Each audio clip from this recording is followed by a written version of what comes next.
Assalamu alaikum. You're watching Views and News, and I'm Faisal Rehman live from our Islamabad studios. Today we'll be talking about the ongoing situation in Indian-occupied Kashmir.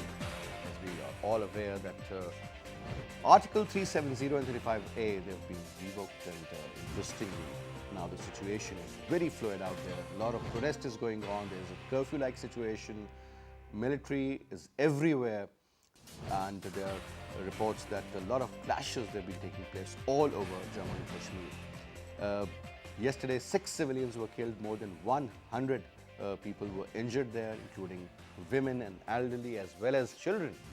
And most of them were young students, and they were fired upon, and eventually a lot of them also lost their eyesights.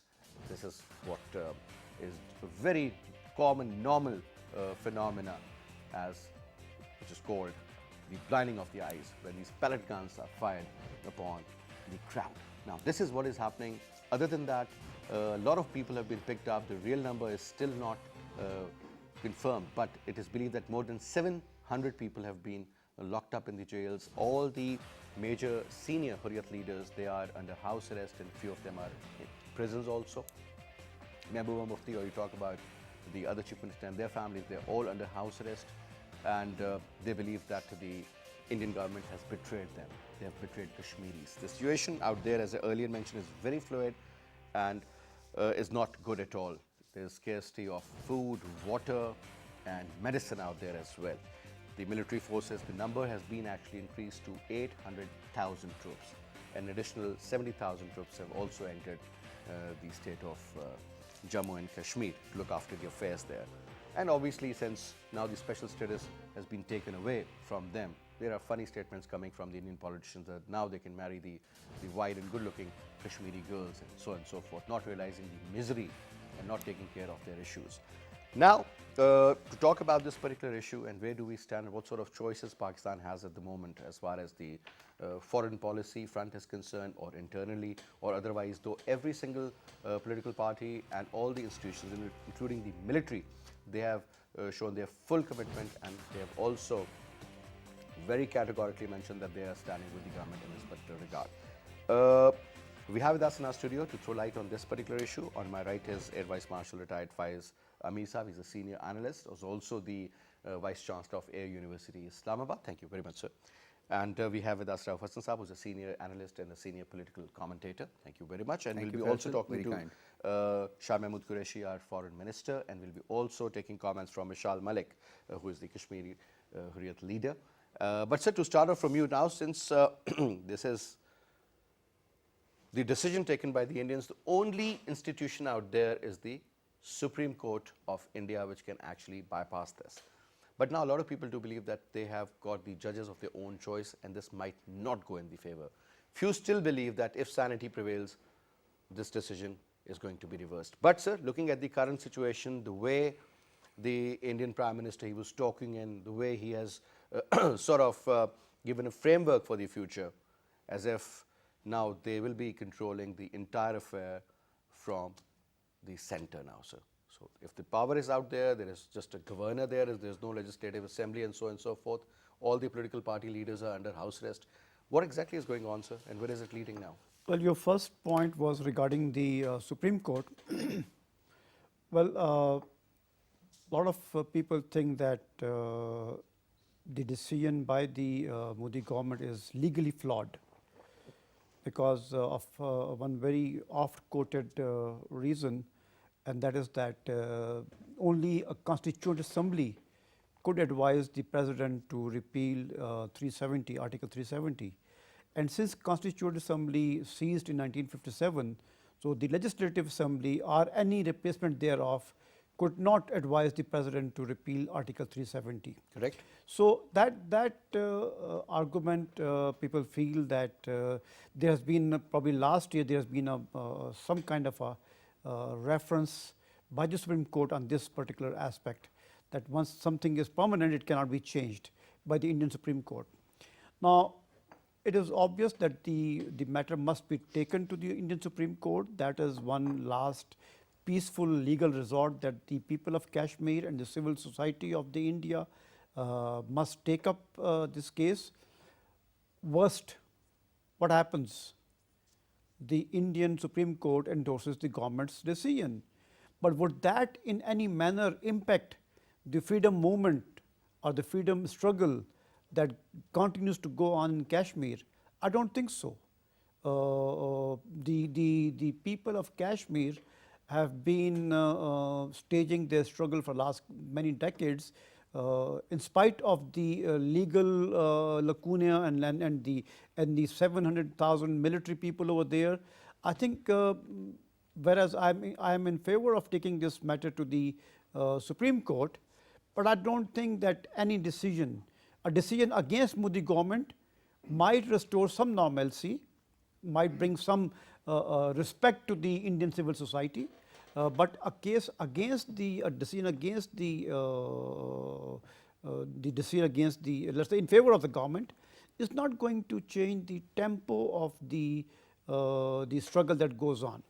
Now, you mentioned the Modi's just probably concluded, or maybe it's still on the address to the Indian nation. I saw a con man at its best. I was watching his address, and my God, what a story he was weaving for the people of Kashmir, the Bollywood movies coming over there and getting a lot of movies, and Tamil Nadu movies getting shot over there, and the tourism industry picking up, and he was quoting the last 6 months that the Kashmir has been under the governor rule. There has been tremendous improvement in law and order, and there has been improvement in all the projects that the government was pursuing over there. So he had made a lot of promises to the people of Kashmir, totally oblivious of the sentiment that is boiling in the curfew, in the houses, in the homes where the people are under curfew, where people are without food, where people are without milk, where people are without milk for their kids, medicine for their sick people. There's an absolute chaos out there, sir. And he is playing it so cool, like the Nero was playing his Because, flute. sir, nothing is being reported from that area, sir. There's no report about the casualties of today, but we all do understand that clashes are all over. Now, Rauf Saab, couple of issues. Obviously, we were earlier having a chat in the office also, but now, sir, we'll talk about the freedom movement and the effects on that also. And obviously now the blame game will start once again if something happens out there as well. But sir, one issue that is important, that is about the regional approach now, or the approach from the Muslim countries. So far, sir, are you satisfied with the kind of foreign policy effort we have made so far, sir? Or do you think more needs to be done? And if something is missing, what is that? Well, I think I would not like to comment on whether the actions taken by the Foreign Office are satisfactory or not. But I would much rather talk about the limitations that we have as a country, what we possibly can do and cannot do. So when I look at that, there are more things that we cannot do than things that we can. Unfortunately, in the last 3 days, since the abrogation of 370 and 35A, the statements emanating from the capitals of our friendly countries have been very discouraging. Not a single country has come out openly in support of Pakistan's narrative. Not even a single country. The closest a country has come to supporting Pakistan's narrative is Turkey. And China, also possibly because of the reason that it is the other direct effectee of this decision, because Ladakh and China has a border dispute over Ladakh with India. So they are a direct effectee of this, just like Pakistan is a direct effectee of this. So, and that is quite in consonance, with my expectations, because state-to-state relations, in these times are not conducted, because you are bound together in religion or you bound together in such other things. They're conducted on the basis of your economic priorities. Where is it that your economic priorities lie? And we are a population of 200 and some million as compared to 1.3 billion in India. That's a much larger market for all these countries. And that's a much larger market to engage with. The economic interest and the trade ties, that's a very dominant more as compared to, because when you look at the population of Ladakh, it there's hardly any, it's very thinly populated basically. Yeah. Hardly any people are living there. Look at the altitude. But what I'm saying is this, it is a claim by the Chinese. But when we talk to Pakistan, or you talk to India for that matter, we have an ideological conflict. There's a different ballgame out there on this side, sir. So Chinese should not intervene. Now, another important point, sir, this union territorial concept versus the actual happening in, that is what Ladakh. Is it a different status for Ladakh and a different sort of a concept for Jammu and Kashmir, sir? Yes, there is, basically. You know why? Why? Because I was reading an article and it said that, for example, if at some stage they want to sort out the issues with the Chinese, so they have kept an option for that separately as compared to what the dealing is with Pakistan. Correct? See, Ladakh is not going to have a legislative assembly. That is going But to be controlled directly by the union, and Jammu and Kashmir will also be controlled directly by the union, but it will have a legislative assembly. Elections will take place to elect a legislative assembly there, right? That's number one. Number two, the other important thing is that what I see is a remarkable phenomenon. All those people who facilitated India's takeover of the state of Jammu and Kashmir, all those people who remained ploys in the hands of the Indian Union to continue occupying and dominating the state of Jammu and Kashmir are today regretting their decision 72 years after partition. Mehbooba Mufti's statement is there for everyone to see. Farooq Abdullah's statement is there for all to see. Umar Abdullah's statement is there for all to see. I think I was sitting in one of your programs about a week ago, 4, 5, 6 days ago, and I said that there are lots of people in India, and this was, I was saying, consequent to holding a India-Pakistan bilateral dialogue here in Islamabad, focused on the youth. And I said that there are lots of people in India who will take up cudgels, on behalf of Kashmir if this happens. And, there were some other people who said, no, possibly that is not going to happen. It's a remarkable phenomenon. In India today, there's so many people, and if you visit my Facebook page, I have posted some of those videos there and some of those statements there. There's a battle going on within India. And that's a remarkable phenomenon. So, and of course, my friend has talked about the fact, that it has gone to the Supreme Court. There are two things that I will be watching. I'll be keeping a close watch on. Number one, what happens in the Indian Supreme Court, which is what we have already talked about. And the other is the level of violence, that we witness in Kashmir. BBC reported yesterday that there were 4 or 5 skirmishes in Srinagar. And they said, since there's a clampdown, so we've not been able to see whether these skirmishes are spread over a larger area. But in Srinagar, they reported 4 skirmishes.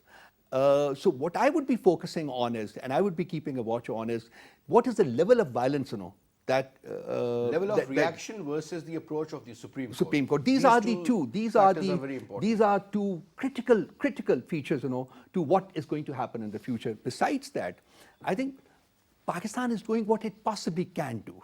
It is going to take the matter to the United Nations General Assembly. We have got limited. We have limited options. Yeah. And we have degraded our diplomatic relations with India. We have terminated our trade with them. We are going to review the whole ambit of our relations with India.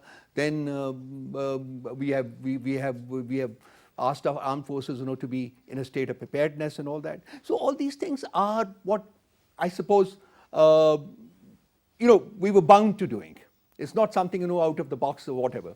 Maybe I would not fully agree with degrading the bilateral relations, diplomatic relations, because we believe that the channels of communication must remain open. That's very important because, in spite of what India has done, in spite of the fact, that, I would not be, I can't support it, yet we must keep the channels of communication open. That's very important. And Avim Saab, we have been joined in by Mishal Malik, the known Hurriyat leader. Assalamu alaikum, Mishal. Ji, walaikum salam. Mishal, thank you very much for taking out your very precious time. I know you're very busy these days, but ma'am, what's the update from Kashmir, first of all, from the Indian occupied Kashmir? No, it's a horrifying situation. Everybody knows that, but through some secret sources, I found out that they have flown around 70 to 80 Hurriyat leadership from the valley, the second-tier leadership also, and they have shifted them on a plane to Agra. And the last report I got, like yesterday, from a friend who escaped narrowly from death and reached Delhi, and he said that it's like blood everywhere, and it's like never experienced this kind of, siege that the Kashmiri people are facing. Complete clampdown on communications, on internet, on TV, on radio, and can't even contact the other person in the neighborhood. And banks are closed, ATMs are closed, food, everything, shops closed, medical supplies. That was happening in the past, but this time they have escalated it to another level, and then abrogation of Article 370 through an illegal presidential order.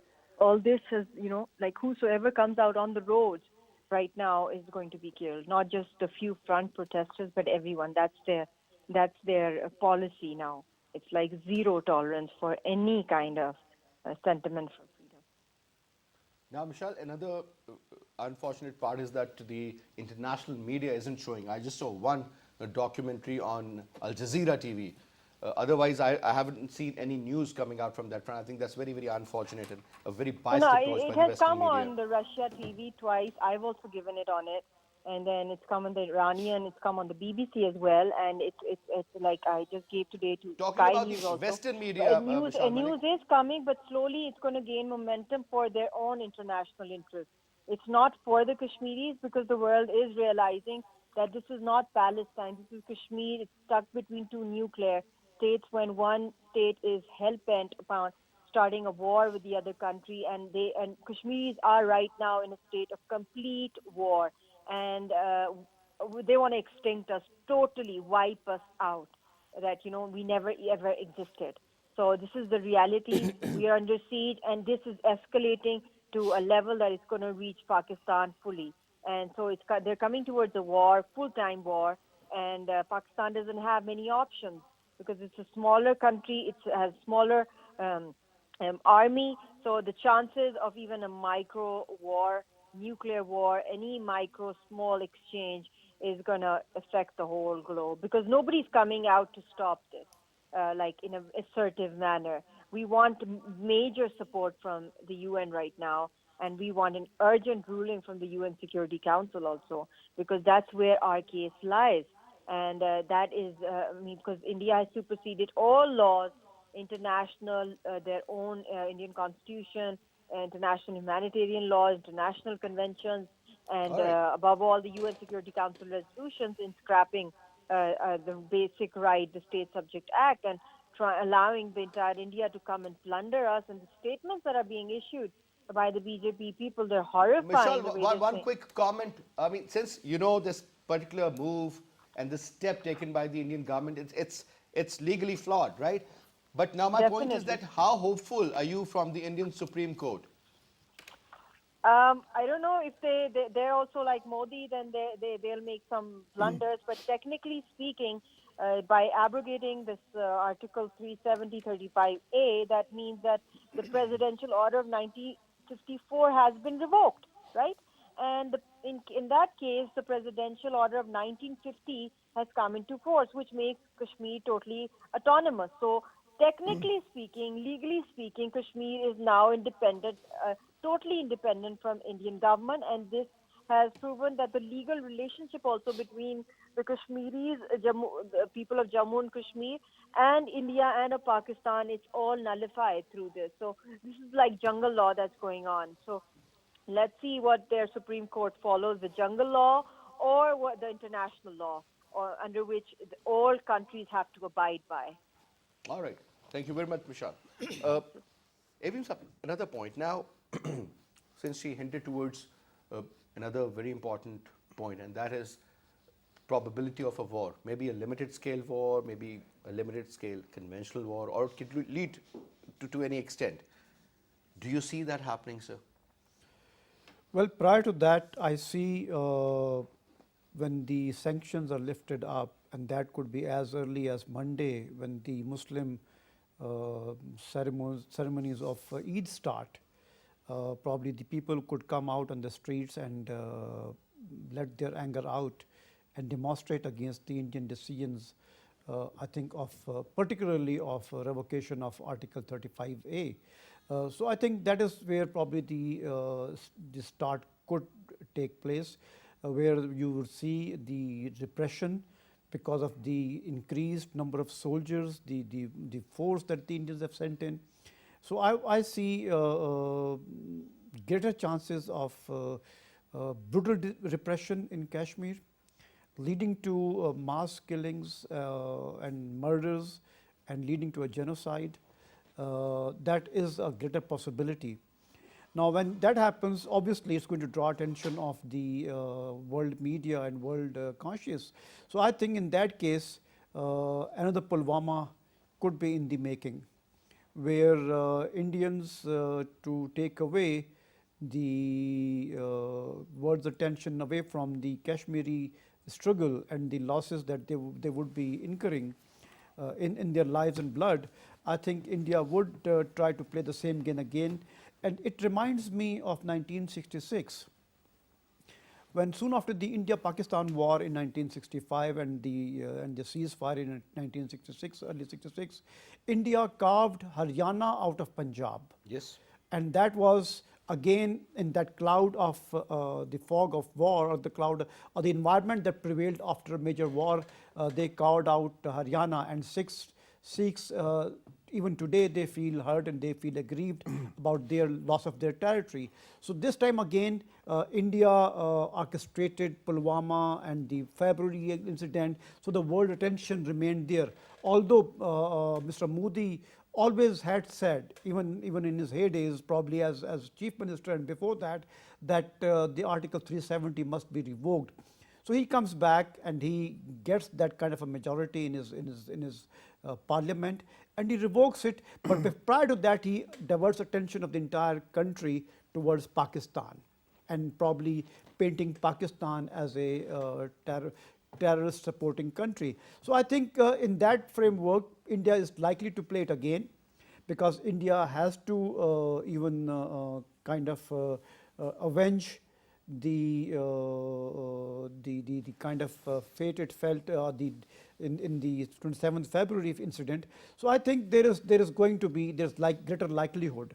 There's a greater likelihood that could lead to further escalation, because the Prime Minister of Pakistan has already said in very loud and clear words that if they take one aggressive step, we're going to take two aggressive steps, and we're going to pay them back in the same coin. So I think whereas one would like that the leadership on both sides exercise restraint, but I see a greater chances of that escalation taking place. And if that happens, sir, what about the future of this Afghan peace process? Because they are yes, directly linked. I would come in. But prior to that, I think in Modi's today's address to the nation has a veiled threat for the Kashmiris, that I am offering you olive branch, I am offering you progress, Accept prosperity, it or get ready. accept it, or I will implement it. So that message, in the hidden message in his the promise for the greener pastures, I think should be taken seriously. And that is, I think, more than anything else, I fear for the loss of Kashmiri lives. I fear for the loss of more lives still remaining under curfew, because there would be lack of medicine, lack of food, lack of supplies, maybe lack of power. So I think that is a greater danger, and the world opinion, before looking at a possibility of Pak-India war, should look at the possibility of genocide in Kashmir. That is more important. Coming back to Afghanistan, I think when Pakistan diverts all its attention towards the fiasco in Kashmir and its own defense, because Pakistan has to be mindful of its defense when India takes any of such action. Actually, revocation of 370 and 35A itself is a Pulwama. It itself is a Pulwama. So I think Pakistan will have to keep its military alert. Pakistan will have to keep its diplomatic efforts focused on Kashmir. In that case, Pakistan would not be able to play that kind of a major active role. It probably would continue to support, but it may not be able to play that active role, and probably it would be vain to expect from Pakistan the same kind of participation. Although Pakistan should continue to support the peace process in Afghanistan, but I think the world powers should realize that this is going to be very stressful for Pakistan. Now, obviously, sir, I want your comment on the peace process, because that is something pretty important, is going to get directly affected. And secondly, sir, what about the bilateral engagements between Pakistan and India, the agreements or the MOUs for that matter, sir. What's the standing of those now? The two or three things that I would like to comment on. First of all, you asked about the peace process in Afghanistan. Look, a peace in Afghanistan is to Pakistan's advantage also, and I don't think Pakistan should lessen its efforts, to provide an honourable exit for the Americans. And I think that is Pakistan will continue to work to that end. Saying that Pakistan will not be able to sort of pay attention to it as much as it would have in the past, I don't think that is going to hold ground in the international community. And I think this is something which is to Pakistan's advantage, and Pakistan has to do it for itself rather than for America or anybody else. I think for the last 40 years we've done enough for the world. It is time that Pakistan works for itself, and peace on the western border will strengthen its hands to focus on India and what India is going to do in the future. That's very important. Our western border has been a disturbed border for a good 4 decades now. 120,000 troops were posted there. And if that's, there's peace along that side, and we have a Pakistan-friendly government in Kabul, let's say in the next 2, 3, 4, 5 years, then that burden will be off Pakistan's back. We'll be able to call those troops. Because keeping troops in a state of preparedness, is a lot of economic sort of burden on the country, and we can't afford that. So these realities have to be faced, before we say that we would not be able to, or we should not, because I've heard so much. There's another aspect that I would like to bring to the discussion. This Indus Basin Water Treaty was signed in 1954, and India had to sign it because then India recognized that Kashmir was a disputed territory, right? So Pakistan had to be given a share of its waters emanating from Kashmir. That status has changed now. That's what with the abrogation of 370 and 35A. India is well within its right, or will be well within its right, to abrogate that Indus Basin Water Treaty and say, well, it is now a part of the Indian Union. It is not a disputed territory any longer. So why should we give you water under an agreement? And that is going to be disaster. That is going to have disastrous consequences for Pakistan. And this is what is being debated in the international fora also. That is going and to I lead think there to would be food insecurity and water insecurity. Absolutely, absolutely. So there would possibly, this is another end that Pakistan has to secure over a period of time. Now, with regard to bilateral relations, that we talked about, and this is why I commented, in response to your first question, I said the bilateral channels must remain open.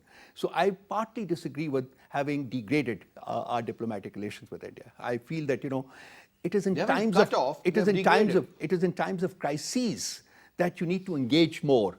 That, unfortunately, India has not done in the last 10, 12, 14, 15 years, because they have preconditioned talks with Pakistan moving against terror. Although Pakistan has taken a large number of steps in eliminating terror, both from its own territory as well as the non-state actors, that India alleged, were active in their part of Kashmir. So, it is in times of crises that we need to engage more bilaterally. So I feel that some back channels should be developed, where India and Pakistan must remain in touch with each other, and they must. Okay, there are differences. India has done things, which it should not have. I think this is not the way. This is not neither a legal way nor a constitutional way, nor a. They're on a moral low at this moment in time, which we don't talk about.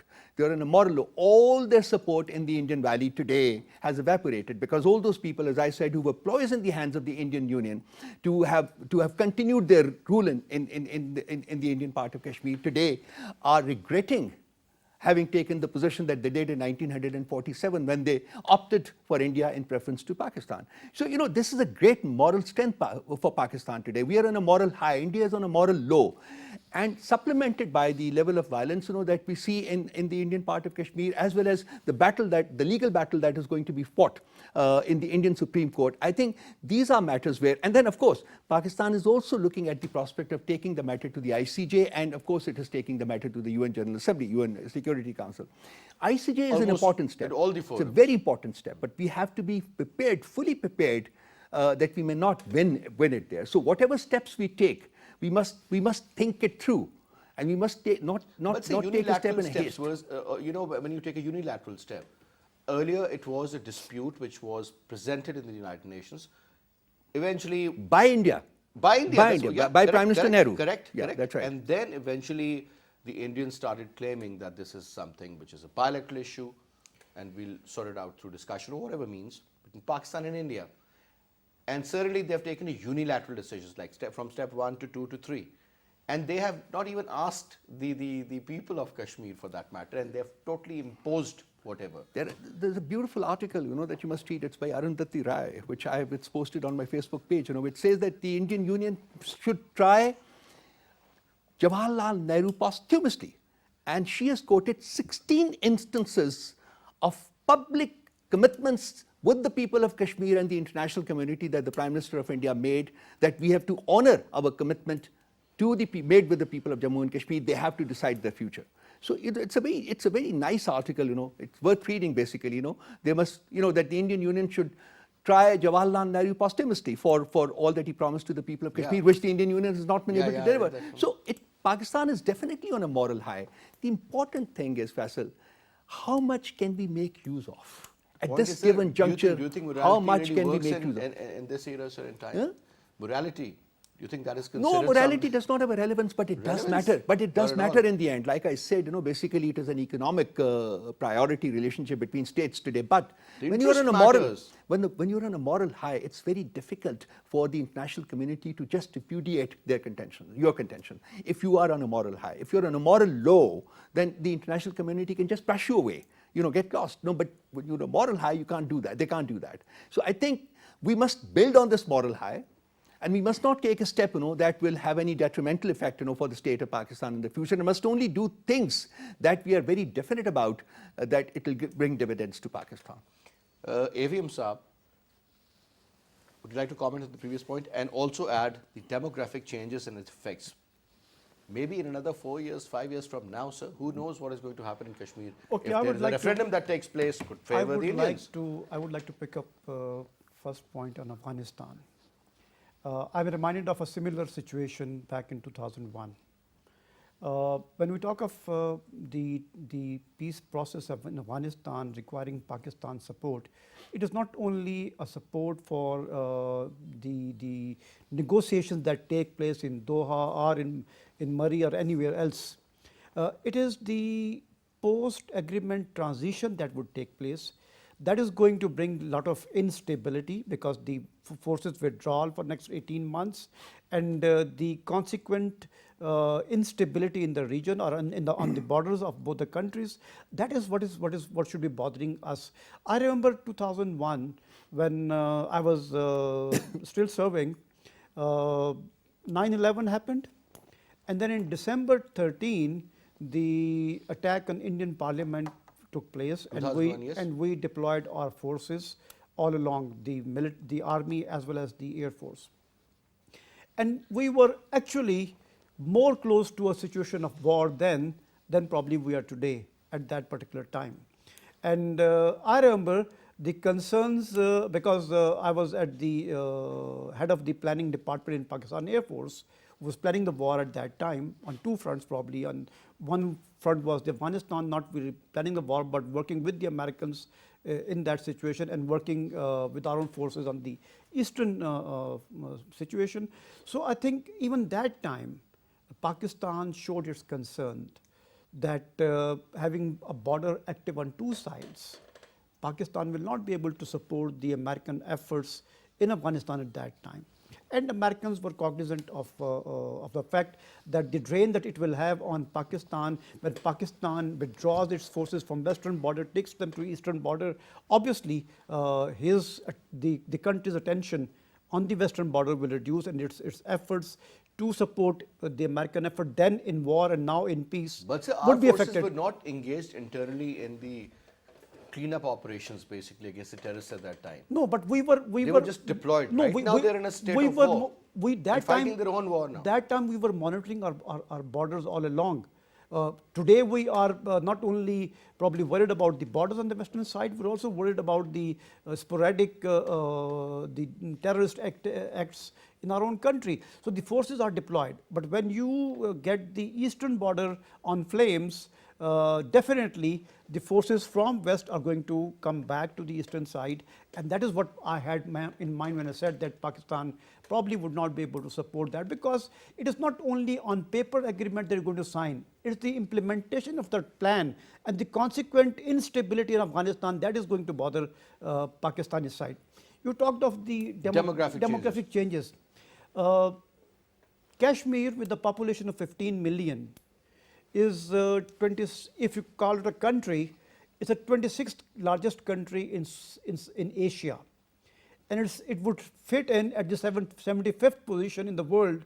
It means there will be 120 countries with their population lesser than Kashmir. So a country which sits at 75th position today is under curfew. And the entire population is under curfew, whether it's Ladakh or whether it is Jammu and Kashmir or whether it is any other place. Now, the demographic changes that are going to come, the India has expressed its probably thought process that they're going to make exclusively Hindu settlements in Kashmir. It means those settlements that would have the safety coverage of their armed forces or their militias. So that reminds you of the way Netanyahu government went about in Palestine. And if you today look at the actual map of the same model. If you look at this today, if you look at the map of Palestine, it is like a paper cut by a child with a scissor. So it is no more the same map of Palestine that you had in 67, 73, or maybe till about early 90s. So what is going to happen is that if the people of Kashmir don't buy the carrots of the Modi government, they're going to face the hammer from the unthinkable. The unthinkable. And the demographic changes are not going to take place overnight. It is never overnight.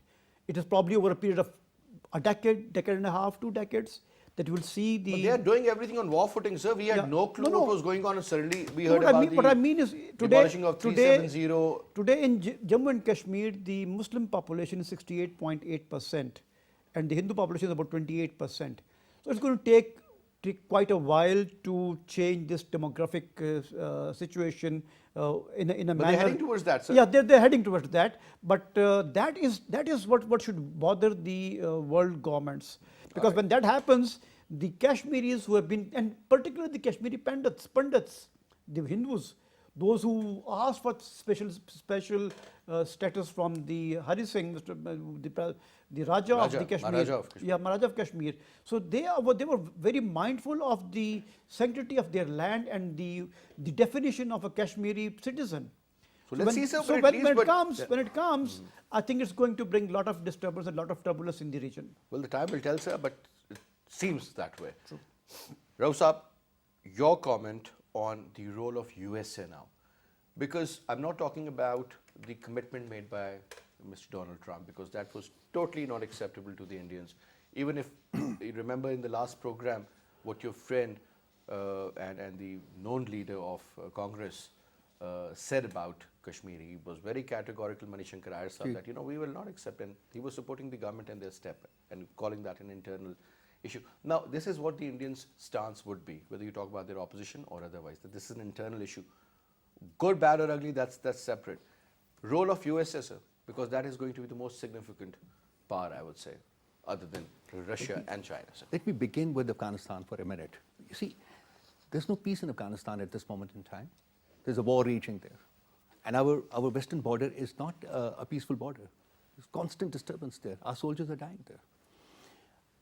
Second, the peace and reconciliation process in Afghanistan will have 2 sides to it.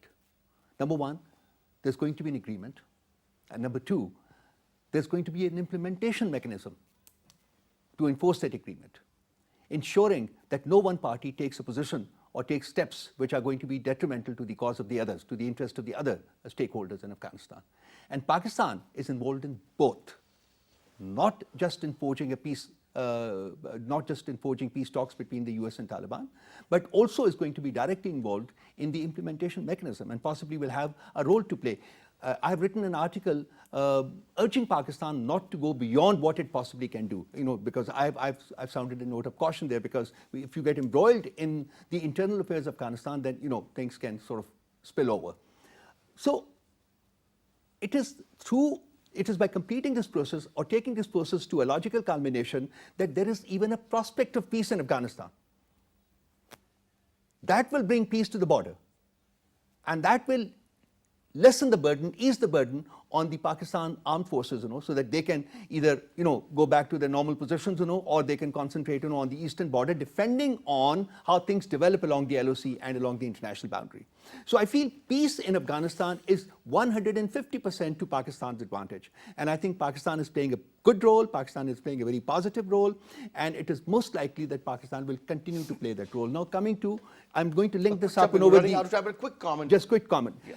We had a session with Ambassador Alice Wells day before yesterday. She was in Pakistan, and we talked of a number of things. And we also talked aware of what they were up. And we brought this up, that there is a narrative going around that the US was complicit with India, and she immediately said no. She said no, and then she followed it up with a tweet. So I don't think that US was complicit with India. Definitely not. But US position is important in the sense. How Pakistan is able to use it. Once again, it is not just a position, that is sort of defined in words, but how Pakistan is able to make use of the American vulnerability at this moment in time to its own advantage. That will help. I think that is going to be the key point. But anyway, sir, thank you very much, Rausa. It was a pleasure having you, sir. And that's all we have this week. I'll see you, inshallah, on Monday. Till then, you take good care. Khuda Hafiz.